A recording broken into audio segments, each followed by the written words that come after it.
on the Hour, sponsored by Facet Wealth. I'm Monica Ricks in New York. A victory for R. Kelly's victims today in Brooklyn. This is a significant outcome for all victims of R. Kelly, and especially for the survivors who so bravely testified about the horrific and sadistic abuse they endured. Prosecutor Breon Peace, shortly after the singer was sentenced to 30 years in prison for sex trafficking and abuse.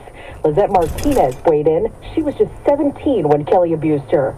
I'm grateful for today, and I'm grateful that Robert Sylvester Kelly is away and will stay away and will not be able to harm anyone else. But Kelly's attorney, Jennifer Bonjean, says his charges were a stretch, and they plan to appeal. All I can tell you is there was no enterprise. There was no enterprise. It was one man with allegations by a number of women, which doesn't make it an enterprise.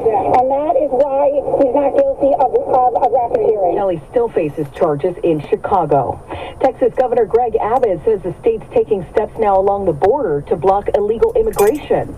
They will begin targeting trucks like the one that was used where these people perished to make sure that we will have a better capability of perhaps stopping future trucks like that, as well as stopping the smugglers and the cartel members who are trying to profiteer off of it.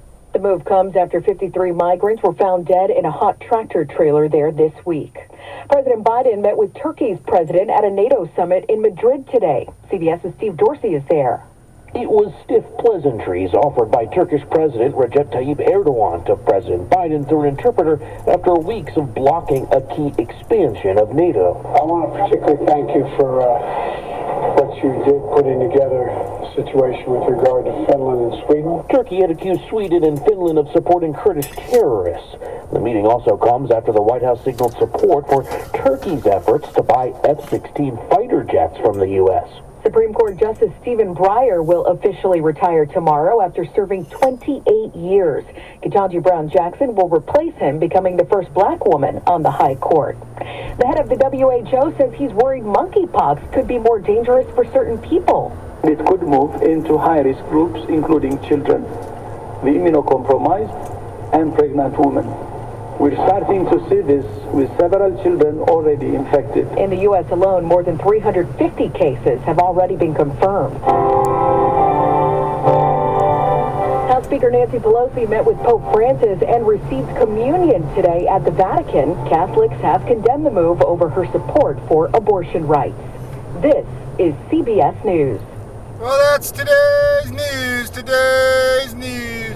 I didn't hear any good news, did you? I didn't think so. I guess it's all about perspective. The glass is half full. Well, as always, I want to thank you again for coming along with me on these Dash Cam News adventures. You know the drill. Peace, love, and all that hippie jazz. Bye-bye, everybody.